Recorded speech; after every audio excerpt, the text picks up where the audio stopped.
अस्सलाम वालेकुम। आज का ये लेक्चर मैं रिकॉर्ड कर रही हूँ क्योंकि मैं आज लेट हो गई थी क्लास लेने में, तो मे बी मुझे लगा कि शायद आप लोग भी कोई फ्री हो या ना हो, तो इसलिए ये मैं 10:50 पे रिकॉर्ड कर रही हूँ और ये आपको अवेलेबल होगा। और क्वेश्चनिंग तो मैं बीच में साथ साथ करती हूँ ताकि थोड़ा इंटरेक्शन रहे आप लोगों के साथ और आप लोगों को समझ भी आता रहे। तो अब ये है कि मैं जब आप लोग ये सुन लोगे तो उसके बाद कल इंशाल्लाह मैं आप लोगों से ग्रुप में क्वेश्चनिंग करूंगी और जो पॉइंट नहीं समझ आएगा वो मैं ऑडियो कर दूंगी आप लोगों को। आज जो एक मेजर कॉन्सेप्ट है ना जो आपकी डिजीजेस को हेल्प करेगा डायग्नोज करने में, वो है पल्मोनरी फंक्शन टेस्ट का। ठीक है। आई होप सो कि आवाज में कोई डिस्टॉर्शन ना हो।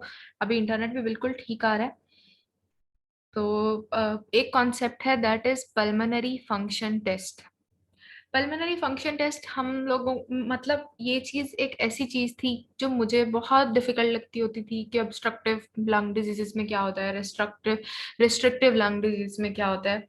लेकिन फाइनली ये मुझे ना समझ आ गई, बार बार इसको पढ़ने से समझ आई मुझे। तो आज मैं कोशिश करूंगी एटलीस्ट आपको 70% 80% तक इसका कॉन्सेप्ट मिल जाए ताकि आप लोग चीजों को डायग्नोज कर सको। ठीक है। इसका है, इससे हेल्प भी होगी आपको, इन्वेस्टिगेशंस पता चल जाएंगी हर किसी की। हर लंग डिजीज में आपको पता होगा आपने इन्वेस्टिगेशंस क्या लिखनी है। ठीक है। क्योंकि ये जो दो चीजें हैं ना, ऑब्स्ट्रक्टिव लंग डिजीजेस और रिस्ट्रिक्टिव लंग डिजीजेस, ठीक है, इनमें बहुत ज्यादा डिजीजेस आती हैं आगे। जैसे ऑब्स्ट्रक्टिव लंग डिजीजेस में क्रॉनिक ऑब्स्ट्रक्टिव पल्मोनरी डिजीज, जिसे हम सीओपीडी कहते हैं, वो आती है। इस तरह एस्थमा आता है। सीओपीडी के अंदर एम्फाइसीमा और क्रॉनिक ब्रोंकाइटिस आता है आगे। ठीक है। फिर आपके पास रिस्ट्रिक्टिव लंग डिजीजेस आती हैं।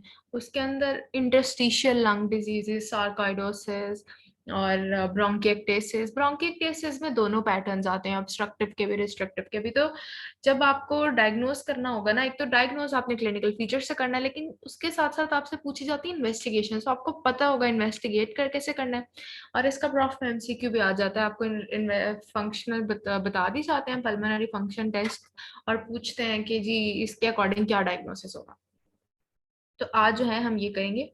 Okay, pulmonary function test basically non invasive test होते हैं। और किस लिए किए जाते हैं पल्मोनरी फंक्शन टेस्ट, वो चीज देखते हैं। पल्मोनरी फंक्शन टेस्ट तीन चीजों के लिए किए जाते हैं। ठीक है। ये एक तो ये बताते हैं, they categorize the type of lung process, कि रिस्ट्रिक्टिव है या ऑब्स्ट्रक्टिव है। ठीक है। और ये असेस करते हैं डिजीज की स्वेरिटी को। और अगर कोई ट्रीटमेंट हुआ है तो उसके बाद इवेल्युएट करते हैं लंग फंक्शन को। ठीक है। अब आपके पास पल्मोनरी फंक्शन टेस्ट मेनली दो तरह के होते हैं। ठीक है। वो हैं आपके पास स्टैटिक लंग कंपोनेंट कंपार्टमेंट्स, और एक होते हैं एयर फ्लो को जो मेजर कर रहे होते हैं। ठीक है। स्टैटिक लंग कंपार्टमेंट्स में हमारे पास टोटल लंग कैपेसिटी आती है, रेजिडुअल वॉल्यूम आता है, और वाइटल कैपेसिटी आती है। ठीक है। और आपको याद होगा कि एक चीज हम पढ़ते हैं, FEV1 और FVC। आपके लिए ना एक FEV1 और FVC का कॉन्सेप्ट, एक total lung capacity, residual volume और वाइटल कैपेसिटी का कॉन्सेप्ट बहुत जरूरी है। ठीक है। तो हमने पल्मोनरी फंक्शन टेस्ट को दो में डिवाइड कर लिया, स्टैटिक के अंदर और एयर फ्लो के अंदर। ठीक है। अब हमने ये देखना है कि what is total lung capacity, what is residual volume, what is vital capacity. ये कोई नहीं पूछेगा आपसे define this, define that, define residual volume, but you have to know कि आपको इससे क्या हेल्प मिल सकती है। ये चीजें इसलिए आपको पता होनी चाहिए। कोई नहीं पूछेगा कि डिफाइन FEV1। ठीक है। इट्स जस्ट एन, मतलब उसको शॉर्ट फॉर्म में लिख दिया, उसको अगर आप ओपन करो तो फोर्स्ड एक्सपायरेटरी वॉल्यूम इन 1 सेकेंड। ठीक है। कि आप 1 सेकेंड के अंदर कितना वॉल्यूम जो है लंग का एक्सपायर कर देते हो उसको, that is forced expiratory volume. ठीक है। FEV1 उसे कहते हैं। और तीसरी जो चीज है वो है alveolar membrane permeability. Alveolar membrane permeability के नाम से पता चलता है कि ये जो है एल्व्यूलाई, ब्रोंक्यूल्स, ये उनका टेस्ट है। कोई एयर एक्सचेंज यहाँ जहाँ पे हो रही है ना, ये उस जगह पर टेस्ट किया जाता है। ठीक है। तो अब जिन डिजीजेस में एल्व्यूलाई कोलैप्स होते हैं, एल्व्यूलाई इन्फ्लेम्ड होते हैं, या फाइब्रोसिस होती है ब्रोंक्यूल्स की, एल्वियोलाई की, उसमें ये जो डिफ्यूजन कैपेसिटी है ना, लंग कैपेसिटी, ये जो है ना ये डिक्रीज हो जाती है। ठीक है, तो अगर हम यहाँ पे एक एग्जाम्पल का नाम कोई डिजीज बताना चाहें तो एम्फाइसीमा। एम्फाइसीमा एक ऐसी डिजीज है जो कि एल्व्यूलर कोलैप्स एटिलेक्टेसिस करा रही होती है। याद होगा ना, 3-4 टाइप्स पढ़ते थे, कंप्रेशन और रिस्ट्रिक्शन, और ये वाली जो कोलैप एटिलेक्टेसिस की टाइप होती थी, रीजॉर्प्शन एटिलेक्टेसिस, कंप्रेशन एटिलेक्टेसिस। बेसिकली एटिलेक्टेसिस जो होता है ना, ये कोलैप्स ऑफ एल्विलाई होता है। तो उसके अंदर ये एल्व्यूलर मेम्ब्रेन परमेबिलिटी, जो एक्सचेंज है ऑक्सीजन का, वो डिक्रीज हो जाता है। तो उसके अंदर ये जो डीएलसीओ है ये डिक्रीज हो जाती है। अब मेथाकोलिन चैलेंज टेस्ट का नाम बस याद रख लो, इसको हम अस्थमा में पढ़ते हैं। इसका हम पूरा करेंगे कि what is methacholine challenge test और ये क्यों किया जाता है। अच्छा, ये जो 3-4 चीजें मैंने बताई है ना, static lung compartments, air flow and alveolar membrane permeability, इनका ना नॉर्मल लेवल ये है कि अगर ये 80% से ज्यादा इनका लेवल है ना, ठीक है, मतलब इनके जो नॉर्मल लेवल्स हैं अगर वो 80% से ज्यादा है ना, तो ये हम फिर कहेंगे कि हाँ ये टीएलसी नॉर्मल है, रेजिडुअल वॉल्यूम इसका नॉर्मल है, वाइटल कैपेसिटी इसका नॉर्मल है, एयर फ्लो या एयर मूवमेंट जो है वो नॉर्मल है, FEV1 FVC नॉर्मल है। 80% का मतलब है 0.8। ठीक है, लेकिन अगर ये चीज 0.8 से कम हो जाती है ना, तो फिर हम इसको लेबल कर देते हैं कि ये एबनॉर्मल है। अब ये फर्दर डिपेंड करता है आगे कि हम इसको ऑब्स्ट्रक्टिव लेबल करते हैं या रिस्ट्रिक्टिव लेबल करते हैं। ठीक है, ये 3 चीजें हो गई, टेस्ट के नाम हो गए, ये वो बात हो गई। ठीक है, अगर 80% से लेस है तो फिर हम इसको एबनॉर्मल कहेंगे, और अगर ये 120 से ज्यादा है फिर भी हम इसको एबनॉर्मल ही कहेंगे। तो मतलब 80 to 120 ये नॉर्मल होता है। ठीक है, लेकिन अगर 80 से कम हो गया तो भी अब नॉर्मल है, अगर 120 से ज्यादा हो गया है फिर भी अब नॉर्मल है। कि ये सारे इनके देखो, अगर आप देखो normal ranges, total lung capacity की भी 80% से 120, रेजिडुअल वॉल्यूम की भी 120 से 80 तक, FEV1C FVC भी 80%, ये सारे देखा जाए तो ना ये 80 to 120 ही जा रहे होते हैं। ठीक है, ये बस इसमें याद रखना है। Okay, now coming to the static volumes की डेफिनेशंस। 3 मैंने आपको बताए थे ना, total lung capacity, residual volume और वाइटल कैपेसिटी।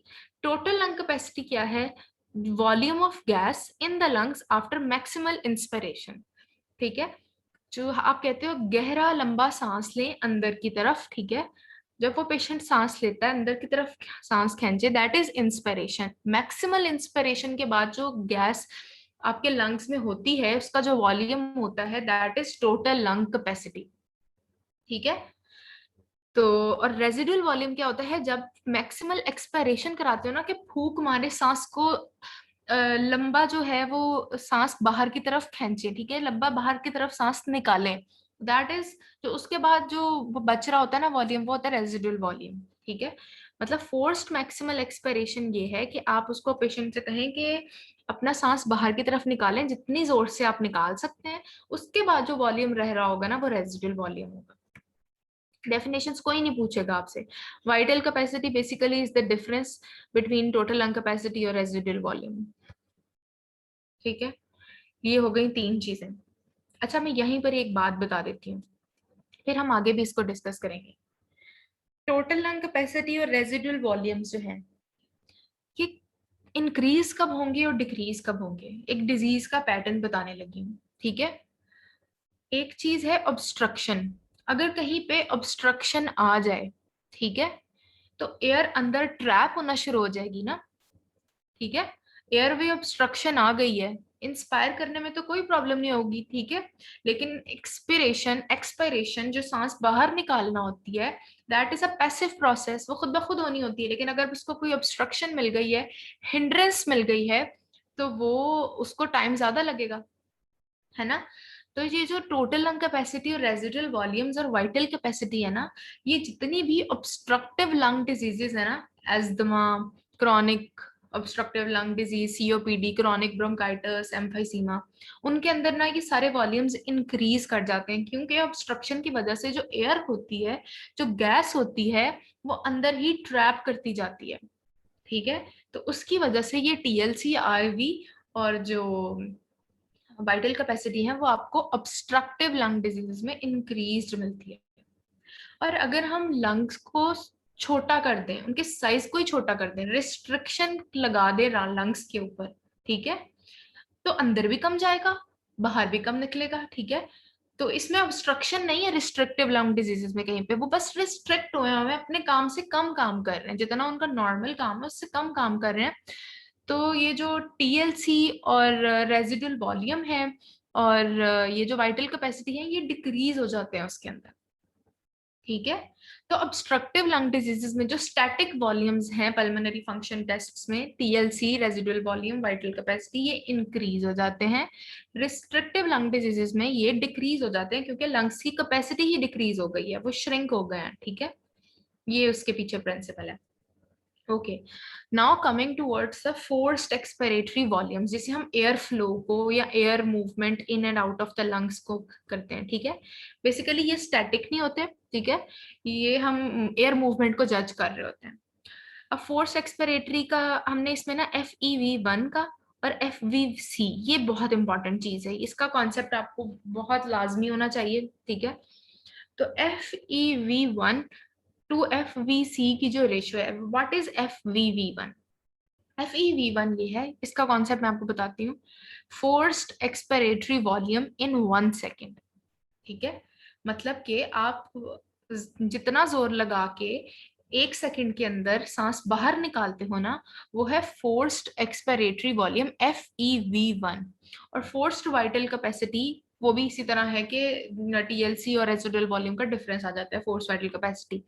तो FEV1 टू FVC की जो रेशियो है ना, ठीक है, अब FEV1 ऑब्स्ट्रक्टिव लंग डिजीजेस में क्या होगा, ऑब्स्ट्रक्शन है, तो FEV1 1 सेकंड में नॉर्मली जितना हम सांस बाहर निकालते हैं, ठीक है, तो उतना बाहर नहीं निकलेगा, मतलब FEV1 जो है वो डिक्रीज हो जाएगी इन obstructive lung diseases.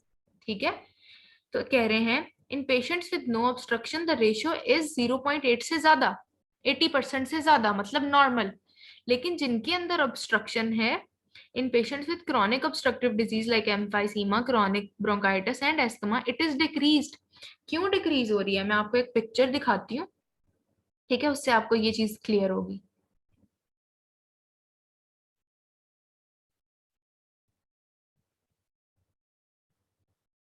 Look at this picture.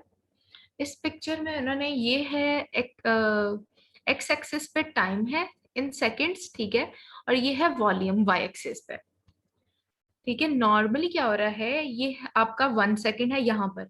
Normally 1 second के अंदर जो फोर्स एक्सपिरेटरी वॉल्यूम है वो 80% से ज्यादा होना चाहिए। देखो आपने कितना ज्यादा एक्सपायर कर दिया, लेकिन ड्यू टू ऑब्स्ट्रक्शन, ऑब्स्ट्रक्शन की वजह से इसका जो लेवल है वो डिक्रीज हो जाता है। ठीक है, आपको ज्यादा टाइम लगता है, जितना नॉर्मल बंदा 1 सेकंड के अंदर सांस बाहर निकालता है ना 80%, ऑब्स्ट्रक्टिव लंग डिजीजेस वाले को ऑब्स्ट्रक्शन आ जाती है, हिंड्रेंस आती है बाहर निकालने में, तो वो टाइम ज्यादा लेता है, उसको ज्यादा सेकंड लगते हैं ये बाहर निकालने में। तो FEV1 जो है वो डिक्रीज हो जाती है इन ऑब्स्ट्रक्टिव लंग डिजीज। अब ये नहीं समझना कि सेकंड ज्यादा हो रहे हैं तो ये FEV1 जो है इसको,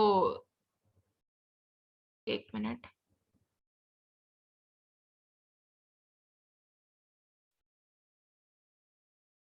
हाँ, तो ये नहीं समझना है कि FEV1 जो है वो ज्यादा होनी चाहिए क्योंकि सेकंड ज्यादा ले रहे हैं। आपने इस अमाउंट ऑफ एयर को देखना है जो निकल रही है 1 सेकंड के अंदर। 1 सेकंड के अंदर ऑब्स्ट्रक्टिव लंग डिजीजेस में ये कम निकलती है। ठीक है, और रिस्ट्रिक्टिव लंग डिजीजेस में तो जाती ही अंदर कम है, तो नॉर्मली जो जितना उसका नॉर्मली निकलती है ना, उतनी ही रिस्ट्रिक्टिव लंग डिजीजेस में निकलती है। ठीक है, तो रिस्ट्रिक्टिव लंग डिजीजेस में FEV1 FVC का इतना ज्यादा कोई रोल नहीं होता, लेकिन ऑब्स्ट्रक्टिव लंग डिजीजेस में FEV1 का बहुत ज्यादा रोल है, क्योंकि FEV1 जो है वो ऑब्स्ट्रक्टिव लंग डिजीज में डिक्रीज हो जाती है। ये पिक्चर आपको ये बताती है। ओके।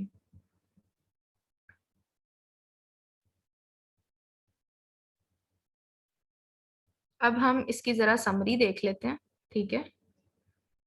ये है आपके पास खुलासा है जो मैंने आपको भी बताया है।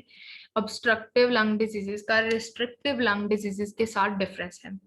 FEV1 की रेशियो जो है FVC से, ऑब्स्ट्रक्टिव लंग डिजीजेस में ज्यादा टाइम लगेगा, ठीक है, 1 सेकंड के अंदर कम वॉल्यूम बाहर निकलेगा ऑब्स्ट्रक्शन की वजह से एयर का, तो ये रिड्यूस हो जाती है, लेस देन 80% होती है, ठीक है, 0.8 से लेस होती है। रिस्ट्रिक्टिव में ये नॉर्मल होती है, रिस्ट्रिक्टिव में इसका कोई इशू नहीं होता। You don't have to remember these. ये FEV1 FVC याद करने की कोई अलग अलग से जरूरत नहीं है, लेकिन FEV1 का और FVC का पता होना चाहिए, ठीक है।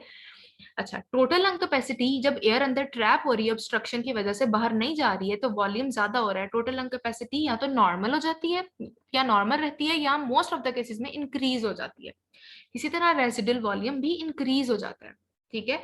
अगर TLC को और रेजिडुअल वॉल्यूम को इन रिस्ट्रिक्टिव लंग डिजीजेस देखें तो लंग्स श्रिंक है, अंदर भी वॉल्यूम कम जाएगा, तो ये रिड्यूस हो जाता है TLC इन रिस्ट्रिक्टिव लंग डिजीजेस, और रेजिडुअल वॉल्यूम जो है वो भी रिड्यूस हो जाता है रिस्ट्रिक्टिव लंग डिजीजेस।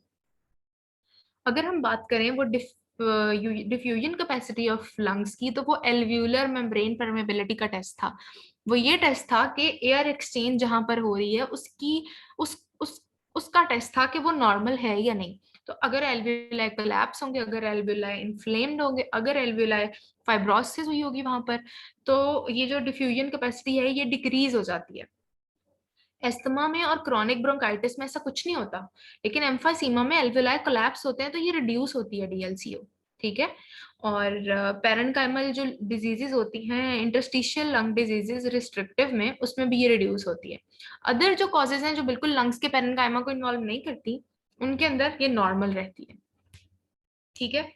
तो ये सारा कॉन्सेप्ट था आपका पल्मोनरी फंक्शन टेस्ट का, mainly to differentiate between the obstructive and restrictive lung diseases, ठीक है। Now coming towards our main topic, that is asthma, ठीक है।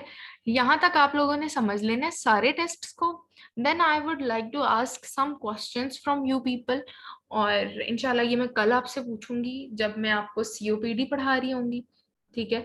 तो फिर मैं आपसे ये वाले क्वेश्चंस करती जाऊंगी साथ साथ।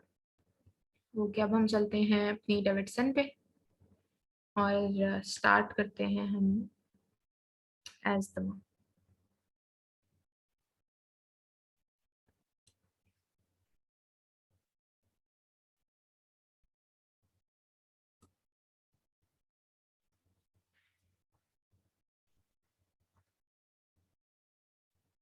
ओके, ये है एस्थमा, पेज नंबर है 567 ऑफ डेविडसन 23rd एडिशन, ठीक है। ओके, अब एस्थमा आपको पता होना चाहिए। एस्थमा में एयरवे की ऑब्स्ट्रक्शन हो रही होती है, एयरवे नैरोड हो रहे होते हैं, तो आपको पता होना चाहिए it is an obstructive pulmonary disease.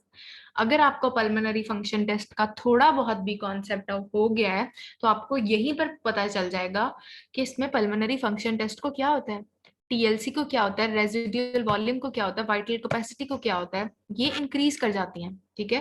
Forced एक्सपेरेटरी volume को क्या होता है, वो डिक्रीज कर जाती है, उसकी जो रेशो होती है FEV1 to FVC रेशो, ठीक है। ये चीज होती है इसके अंदर। DLCO को क्या होगा, वो इसके अंदर कंप्लीटली नॉर्मल रहेगी। कम नॉर्मल क्या है, मोर देन 80%। तो ये जो चीजें मैंने अंडरलाइन की हुई है ये इंपॉर्टेंट है। Asthma is a chronic inflammatory disorder of Airways, ठीक है, ये इन्फ्लेमेटरी डिसऑर्डर है एयरवे का, और इसके अंदर हाइपर सेंसिटिव हो जाते हैं जो एयरवे होते हैं।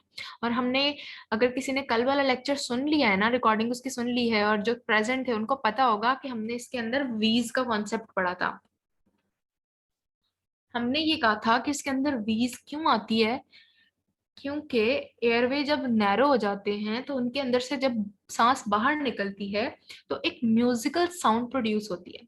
जब सीटी मारते हैं तो अपना हम जो माउथ है वो भी नैरो कर लेते हैं ना सीटी को की साउंड निकालने के लिए। तो जब एयरवे नैरो हो जाएंगे उसके अंदर से जब सांस बाहर आएगी, हिंड्रेस आएगी उनको, तो एक म्यूजिकल साउंड क्रिएट हो जाती है at the end of the expiration. तो दैट इज वीज। इसलिए इसके अंदर अस्थमा के अंदर जो उसका डायग्नोस्टिक पॉइंट है that is episodes of wheezing. वीज और भी कंडीशंस में आती है, जिसके अंदर एयरवे की नैरोइंग हो सकती है, तो उनके अंदर भी आ सकती है। लेकिन अस्थमा के अंदर एक वर्ड याद रखो, recurrent episodes of wheezing. Why recurrent? Asthma जो है ना ट्रिगर करता है। आपने सुना होगा, अगर किसी अस्थमा के पेशेंट को देखा होगा, तो अस्थमा के पेशेंट को अटैक्स होते हैं, रिकरेंट अटैक्स होते हैं। There is always a trigger for their attacks. ठीक है, देर आर सर्टन ट्रिगर्स जो आगे हम पढ़ेंगे। तो वीजिंग होती है, ब्रेथलेसनेस, उनको सांस डिस्निया होता है, चेस्ट टाइटनेस उनको फील होती है, कफिंग, और ये पर्टिकुलरली एट नाइट और इन द अर्ली मॉर्निंग। ये इसकी आपको क्लिनिकल हिस्ट्री मिलेगी जब भी एससीक्यू आएगा। ठीक है, वो बताएंगे। मैं आपको एक पहले ही एससीक्यू बता देती हूँ किस किस तरह आता है, फिर आगे हम पढ़ना शुरू करते हैं अस्थमा को। वो बताते हैं कि एक 22-year-old मेल है, और जो अब वो प्रेजेंट किया है आपके पास स्वीयर डिस्निया के साथ, और चेस्ट टाइटनेस और कफिंग, और ये विंटर सीजन चल रहा है। आगे वो बताएंगे उसके पास पेट्स हैं घर पे। ठीक है, सोर्स मिल रहा है उसको, ट्रिगर मिल रहा है पेट्स। ठीक है, और हर विंटर सीजन में उसको ये अटैक होता है। ठीक है, तो ये देखो उसका सीजनल ट्रिगर आ गया। हमेशा नहीं चलेगी, कि हमेशा नहीं पेशेंट को इस तरह ब्रेथलेसनेस और वीजिंग और चेस्ट टाइटनेस और कफिंग आएगी, लेकिन उसका कोई ना कोई ट्रिगर होगा हिस्ट्री के अंदर। ठीक है, ये चीज आपको बता देंगे। इस तरह से क्वेश्चन आता है इस्तेमाल का।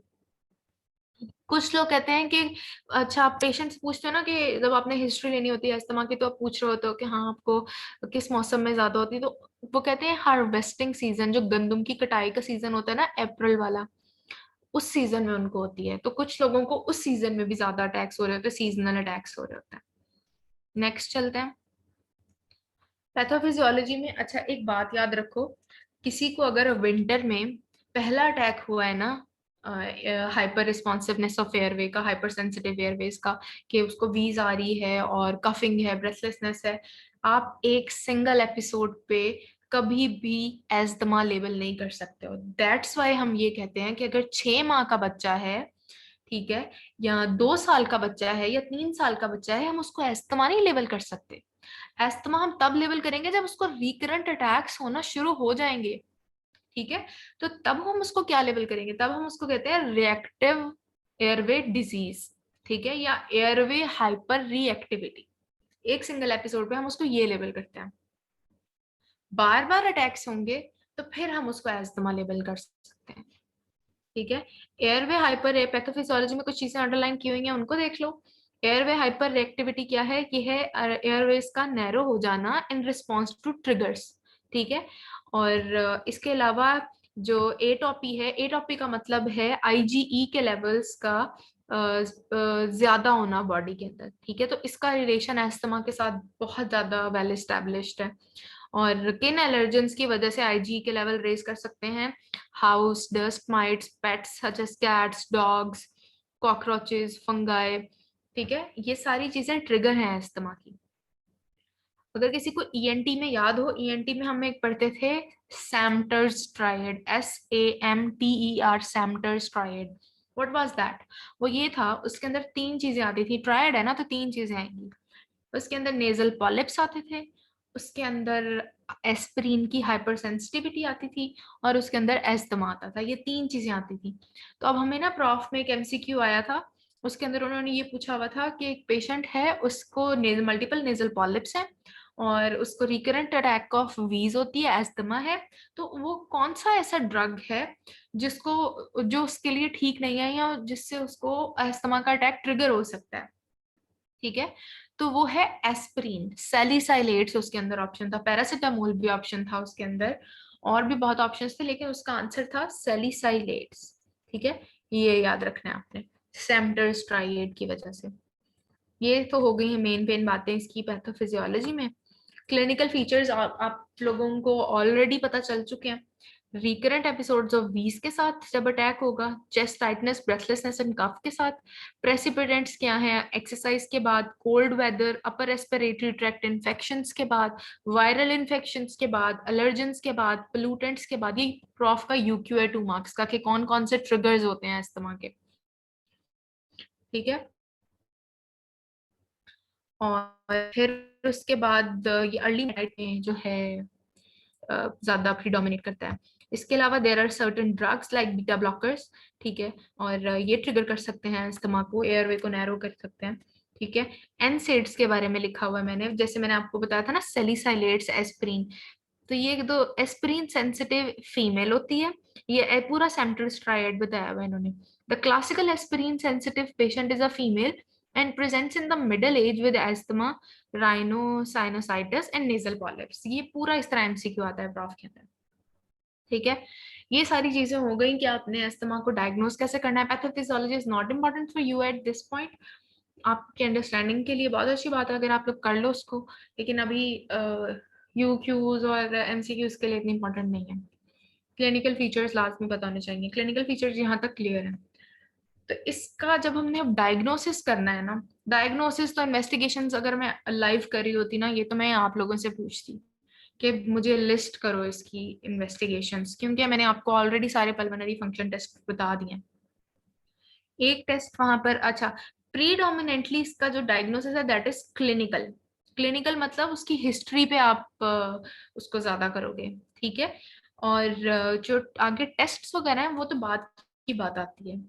अच्छा, एस्थमा क्योंकि एक रिकरेंट डिजीज है ना, तो हो सकता है अटैक उसको खत्म हो गया हो जब वो पेशेंट आपके पास आए हिस्ट्री लेके, तो जब आप उसका टेस्ट करो, टेस्ट पल्मोनरी फंक्शन टेस्ट करो, ऑब्स्ट्रक्टिव वाले आपको नॉर्मल मिल रहे हो, ठीक है। तो एक टेस्ट पड़ा था ना मेथाकोलिन चैलेंज टेस्ट, तो methacholine challenge, methacholine basically acetylcholine है, ठीक है। मेथाकोलिन चैलेंज टेस्ट क्या है, वो एयरवे हाइपर रिएक्टिविटी कराती है, और वो जो है उससे आपके ऑब्स्ट्रक्ट, उससे आपको पता चल जाता है, डायग्नोज हो जाता है कि इस पेशेंट को एस्थमा है, ठीक है। क्योंकि वो चैलेंज टेस्ट है जो कि एयरवे को नैरो करता है, पेशेंट को ये वाले सारे सिम्टम्स आते हैं जो कि नॉर्मली एक इंसान में ये सिम्टम्स नहीं आने चाहिए जिसको एस्थमा नहीं होता, ठीक है। लेकिन जिसको एस्थमा होता है वो मेथाकोलिन, उसको मेथाकोलिन चैलेंज टेस्ट कराते हैं, ठीक है, और एयरवे की हाइपर रिएक्टिविटी देखते हैं। एक चीज ये हो गई। अच्छा, जितनी भी ऑब्स्ट्रक्टिव लंग डिजीजेस हैं वो रिवर्सिबल नहीं होती, वो इरिवर्सिबल होती हैं। वाइल एस्थमा रिवर्सिबल है, मतलब आप अगर पेशेंट को ब्रोंकोडायलेटर दो, उसके आपके पास पेशेंट आया है जी, अब FEV1 डिक्रीज हुआ हुआ है, TLC राइज की हुई है, रेजिडुअल वॉल्यूम राइज किया हुआ है, आपने उसको ब्रोंकोडायलेटर दिया है कोई, ठीक है। ब्रोंकोडायलेटर देने से उसके जो मसल्स हैं, वो स्मूथ मसल्स हैं, वो एयरवेज के रिलैक्स कर देंगे, और जो नैरोइंग ऑब्स्ट्रक्शन हुई होती है वो भी रिलैक्स कर जाएगी, तो जितनी भी चीजें होंगी वो रिवर्स हो जाएंगी, तो ये रिवर्सिबल है, ठीक है। तो आपने सबसे पहले FEV1 FVC करानी है, वो कैसे पता चलेगा, ब्रोंकोडायलेटर रिवर्सिबिलिटी कराने से। हाउ टू डायग्नोज एस्थमा, ये 17.19 एक टेबल बना हुआ है, फिगर बनी हुई है, आपने क्या करना है, इसमें क्या होता है कि FEV1 कहते हैं 12% से ज्यादा हो जाती है increase following administration of a bronchodilator, ठीक है, ब्रोंकोडायलेटर देने के बाद। एक तो ये डायग्नोस्टिक पॉइंट है इसका FEV1 का, और कोई भी ऑब्स्ट्रक्टिव लंग डिजीज ऐसा नहीं करती। देयर आर डायर्नल वेरिएशंस, मतलब एट नाइट ज्यादा होते हैं सिम्टम्स, एट मॉर्निंग ज्यादा होते हैं, तो मोर देन 20% डायर्नल वेरिएशंस आ रही होती हैं। और अगर आप पेशेंट को 6 मिनट एक्सरसाइज कराओ तो वो ट्रिगर है अस्थमा का, तो उसकी FEV1 जो है वो मोर देन 15% डिक्रीज कर जाएगी, ठीक है। वैसे भी हमने पढ़ा ना अस्थमा में FEV1 जो है वो डिक्रीज कर जाती है, तो अगर आप उसको ट्रिगर दो चेक करने के लिए कि वाकई पेशेंट को अस्थमा है या नहीं, तो एक्सरसाइज कराओ 6 मिनट के लिए, तो वो डिक्रीज कर जाएगी। तो ये चीजें आपने याद रखनी है। और क्या टेस्ट कराने हैं, FEV1 FEVC करा ली, पल्मोनरी फंक्शन टेस्ट करा लिए, ठीक है। और वो कहते हैं it is not uncommon for patients whose symptoms are suggestive of asthma to have normal lung function। हो सकता है उसके, जब वो पेशेंट आपके पास आए तो वो नॉर्मल लंग फंक्शन हो, तो उसकी एयरवे हाइपर रिएक्टिविटी को चेक करने के लिए चैलेंज टेस्ट कराते हो मैथाकोलिन देके, ठीक है। ये एक टेस्ट हो गया इसका। फिर हमने पढ़ा कि इसके रिलेशंस बहुत ज्यादा हैं एटॉपी के साथ, IgE के साथ, ठीक है। तो फिर आपने स्किन प्रिक टेस्ट कराने हैं, ठीक है, आपने एलर्जन स्पेसिफिक टेस्ट कराने हैं।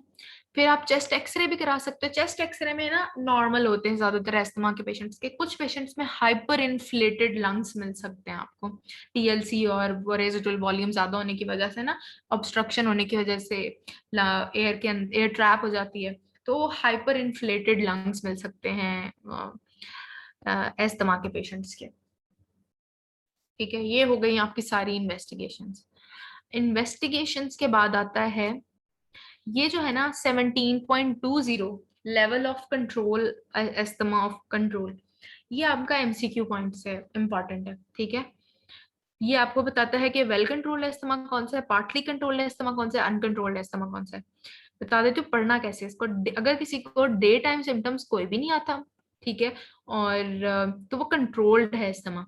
लिमिटेशन ऑफ एक्टिविटी, कोई लिमिटेशन नहीं है, तो ये सारे फीचर्स लिखे हुए हैं जिसमें नन नन नन है, ये नॉर्मल है, सब कुछ, वो कंट्रोल्ड है इस्तेमाल, ठीक है। जिसके अंदर थोड़े थोड़े लाइक ट्वाइस अ वीक आ रहे हैं, वो है पार्टली कंट्रोल। लेकिन जिसमें more than 3 features of partly control आ रहे हैं ना अगर, तो इन एनी वीक या 1 वीक के अंदर, तो अनकंट्रोल्ड है इस्तेमाल होता है। ये आपने इस तरह इसको याद करना है। मैनेजमेंट क्या है? सबसे पहले अवॉइडेंस ऑफ एग्रेवेटिंग फैक्टर्स, पेट से दूर रहें, एलर्जेंस अवॉइड करें, स्पेसिफिक फूड्स जिनसे एलर्जी है उनको अवॉइड करें, और कारपेटेड हाउस से या कारपेटेड रूम से अवॉइड करें, और विंटर सीजन में कोल्ड से बचें, ठीक है। ये सारे अवॉइडेंस ऑफ एग्रेवेट, स्मोकिंग से अवॉइड करें। ये सारी चीजें जो हैं वो हैं avoidance of aggravating factors. Now जो एस्थमा का लॉन्ग टर्म कंट्रोल है या जो मैनेजमेंट है, उसे कहते हैं step wise approach to the management of asthma, ठीक है। इसे कहते हैं स्टेप अप अप्रोच और step down approach. Step up approach कहते हैं और स्टेप डाउन अप्रोच कहते हैं इसको। स्टेप वन अप्रोच में, स्टेप वन क्या है स्टेप अप अप्रोच का, ठीक है। स्टेप डाउन अप्रोच और स्टेप अप अप्रोच का मतलब ये है कि जैसे जैसे सिम्टम्स बढ़ते जाएंगे हम स्टेप अप होते जाएंगे ट्रीटमेंट पे। जैसे जैसे वो सिम्टम्स रिलीव होते जाएंगे हम उसको स्टेप 5 से स्टेप 4 पे ले आएंगे, और रिलीव हो गए स्टेप 4 से स्टेप 3 पे ले आए। ये चीजें करनी है आपसे, ठीक है। तो step one is inhaled short acting beta agonist, ठीक है। एल्ब्यूटेरोल, साल्ब्यूटेरोल, साल्मेट्रोल, ठीक है। ये सारे हैं बीटा एगोनिस्ट, बीटा 2 एगोनिस्ट। ये स्टेप वन में आपने देने होते हैं। ये कब देने होते हैं? जिनको for patients with mild intermittent asthma, जिनको symptoms less than once a week आए फॉर 3 मंथ्स, मतलब एक हफ्ते में उनको सिर्फ एक दफा अटैक आता है, तो उनको आप सिर्फ ये शॉर्ट एक्टिंग बीटा एगोनिस्ट दे सकते हो, एल्ब्यूट्रोल, साल्मेट्रोल दे सकते हो, इससे वो ठीक रहेंगे, ठीक है। ये लिखे हुए हैं साल्ब्यूटामोल, टर्ब्यूटालीन और एल्ब्यूट्रोल, ये सारे हैं शॉर्ट एक्टिंग बीटा 2 एगोनिस्ट्स। और इनको आप स्टेप वन में ये दे सकते हो जिनको एक हफ्ते में सिर्फ एक ही अटैक होता हो फॉर 3 मंथ्स, या एक महीने में उनको लेस देन 2 नाइट सिम्टम्स आते हो, ठीक है। Nocturnal less than 2 nocturnal episodes per month, तो इनको आपने बस इससे ट्रीट करना है, ये इससे ही ट्रीट हो जाएंगे। फिर उसके बाद है आपके पास step 2। What is step 2? Step 2 में ये है कि अब बीटा 2 एगोनिस्ट से कंट्रोल नहीं हो रहा, आपने उसके अंदर इनहेल्ड ग्लूकोकोर्टिकॉइड्स ऐड कर देने हैं। इनहेल्ड ग्लूकोकोर्टिकॉइड्स आर बेक्लोमेथासोन और विडोसनाइड। ये कब ऐड करने हैं? ये आपने तब करने हैं अगर उसको इनहेल, अगर वो बीटा 2 एगोनिस्ट जो है 3 टाइम्स अ वीक यूज करना शुरू कर दिया, मतलब उसको वीक में 3 दफा सिम्टम्स आना शुरू हो गए, तब ये रिक्वायरमेंट्स हैं कि आपने इनहेल बीटा ग्लूकोकॉर्टिकॉइड्स कब ऐड करने हैं। तो ये स्टेप 2 है, ठीक है।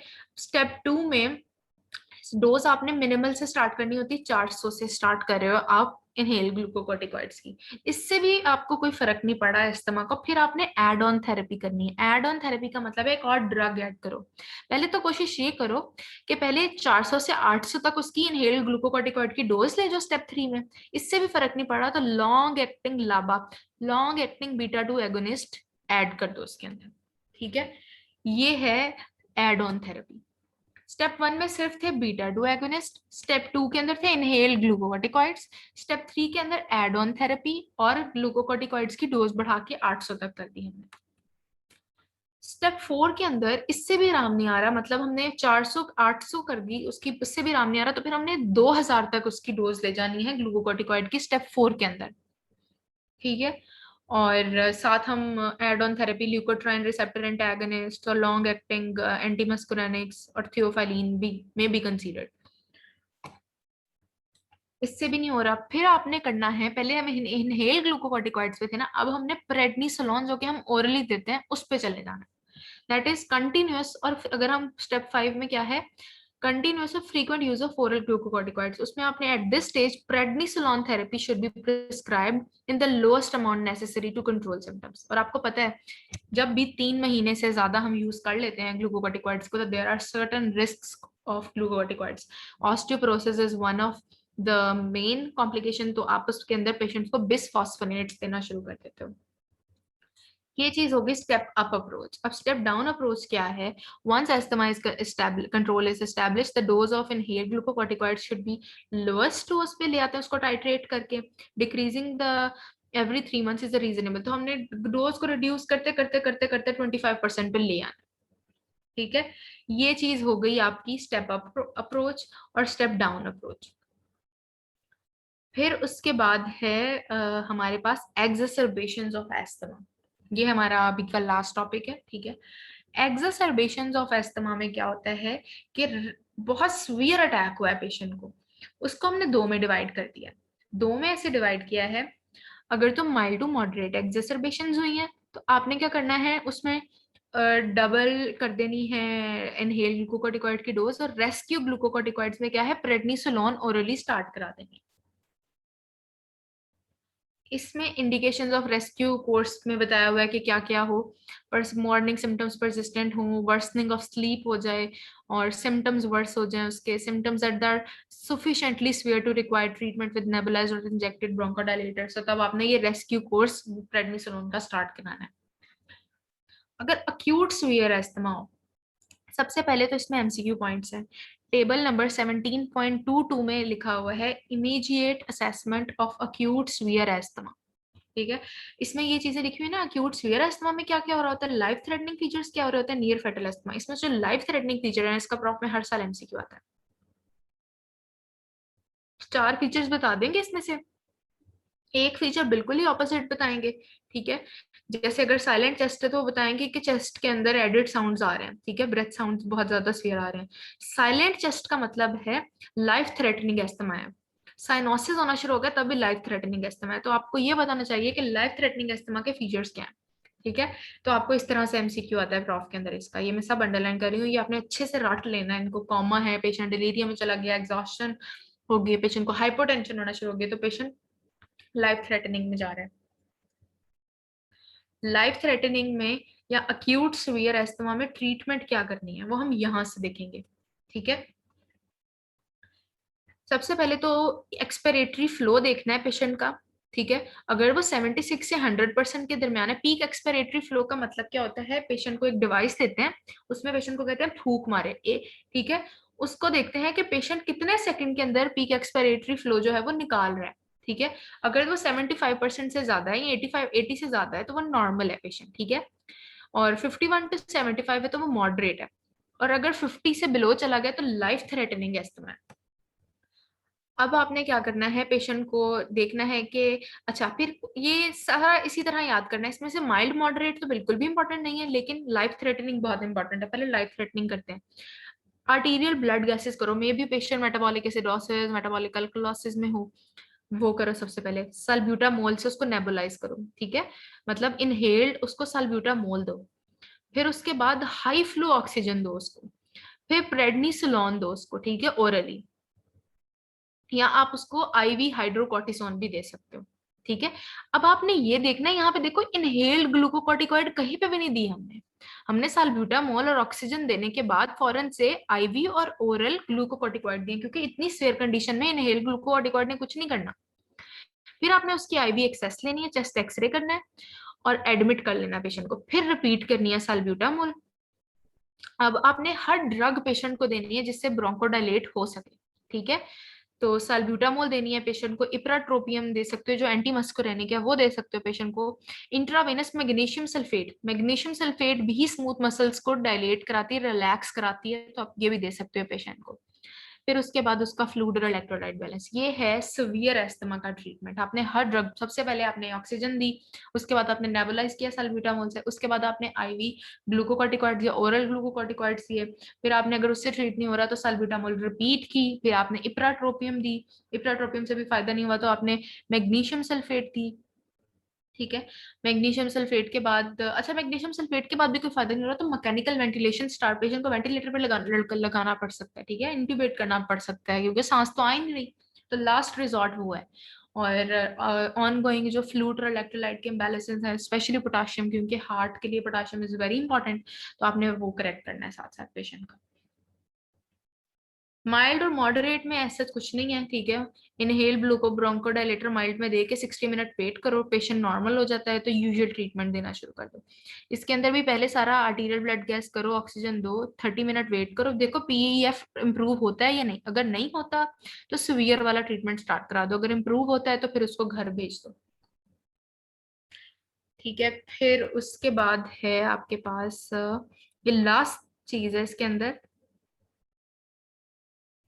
अच्छा, एक एमसीक्यू प्रॉफ में आता होता है, जब भी पेशेंट को एक्सेसरबेशन आएगी ना, तो हमेशा आपने याद रखना है उसको प्रेडनिसोलोन देने हैं, ओरल और आईवी देने हैं ग्लूकोकॉर्टिकॉइड्स। कभी भी इनहेल्ड ग्लूकोकॉर्टिकॉइड का कोई रोल नहीं है। एमसीक्यू में लिखा होता है कि which of the following drug is not useful in treating acute severe exacerbation of asthma, तो उसके अंदर इनहेल्ड ग्लूकोकॉर्टिकॉइड का कोई रोल नहीं है। ठीक है, सिस्टेमिक ग्लूकोकॉर्टिकॉइड्स का रोल है।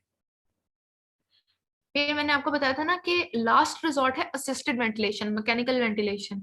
उनकी इंडिकेशंस क्या हैं? पेशेंट अगर कोमा में चला जाए, रेस्पिरेटरी अरेस्ट हो, ठीक है, उसके बाद एक मिनट, ये क्या हो गया, कोमा में चले जाए पेशेंट, ठीक है, रेस्पिरेटरी अरेस्ट हो, एग्जॉशन, डिलीरियम, ड्राउजीनेस, तो आपने असिस्टेड वेंटिलेशन स्टार्ट करनी है पेशेंट की। और आर्टीरियल ब्लड गैसेस के अंदर partial pressure of oxygen decrease होना शुरू हो जाए, partial pressure of carbon dioxide rise होना शुरू हो जाए, पीएच जो है लो हो जाए, ठीक है, जिसमें हाइड्रोजन हाई हो जाए, पीएच लो होना शुरू हो जाए, आपके ये सर्टन कंडीशंस है जिनके अंदर आपने असिस्टेड वेंटिलेशन जो है पेशेंट को स्टार्ट करा देनी है। ठीक है, अच्छा जी, ये चीजें हो गई। फिर उसके बाद है, बस यही है इसका। इसमें से आपने लाइफ थ्रेटनिंग एस्थमा वाला करना है, ठीक है, ये यूक्यू है। फिर आपने ये वाले टेबल में लाइफ थ्रेटनिंग एस्थमा के फीचर्स करने हैं, क्या क्या फीचर्स होते हैं। स्टेप अप अप्रोच और स्टेप डाउन अप्रोच के बारे में आपको अच्छे से पता होना चाहिए। ठीक है, एड ऑन थेरेपी क्या होती है, ये वाला नहीं करने की जरूरत है जो बना हुआ है मैनेजमेंट अप्रोच की, मैंने आपको सारी बता दी है, स्टेप 1 स्टेप 2 स्टेप 3 उन्होंने ऐसे ही बताई हुई है सारी। ठीक है, 17.22 जो फिगर बनी हुई है करने की जरूरत नहीं है। Avoidance of aggravating factor is the foremost approach, सबसे पहली फर्स्ट एंड फॉरमोस्ट। ठीक है, फिर उसके बाद जो है ये डायग्नोज कैसे करना है, सारे पल्मोनरी फंक्शन टेस्ट के बारे में आपको बताना चाहिए कि टीएलसी को क्या होता है, एफईवी1 एफईसी को क्या होता है, what is methacholine challenge test, what is bronchodilator reversibility. जब आप ब्रोंकोडायलेटर दोगे तो मैंने आपको बताया सिर्फ वाहिद अस्थमा एक ऐसी chronic obstructive lung, sorry, obstructive lung disease है जो रिवर्सिबल होती है। ये बहुत इंपॉर्टेंट है, how to make a diagnosis of asthma. उसके बाद क्लिनिकल फीचर्स, पैथोफिजियोलॉजी बिल्कुल भी नहीं इंपॉर्टेंट। तो ये हो गया हमारा आज का लेक्चर एस्थमा का। अब अगर आप लोगों में से किसी का कोई क्वेश्चन हो, ये सुनने के बाद आप लोगों ने मुझे अपने क्वेश्चंस भेजने हैं, जिसको जो पॉइंट नहीं समझ आएगा वो हम कल डिस्कस करेंगे। Pulmonary function test although I am going to ask you people, वो अच्छे से करने हैं आप लोगों ने। ठीक है, एटलीस्ट आपको ऑब्स्ट्रक्टिव में क्या क्या हो रहा होता है स्टैटिक वॉल्यूम्स के साथ और एयर फ्लो मूवमेंट्स के साथ, तो आपको पता होना चाहिए। ठीक है, तो अब हम यहाँ पर खत्म करते हैं ये वाला लेक्चर अस्थमा का। और ये पीड्स का भी रिपीटेड यूक्यू है और मेडिसिन का भी रिपीटेड यूक्यू है। तो ओके, मेरी तरफ से अल्लाह हाफ़िज़।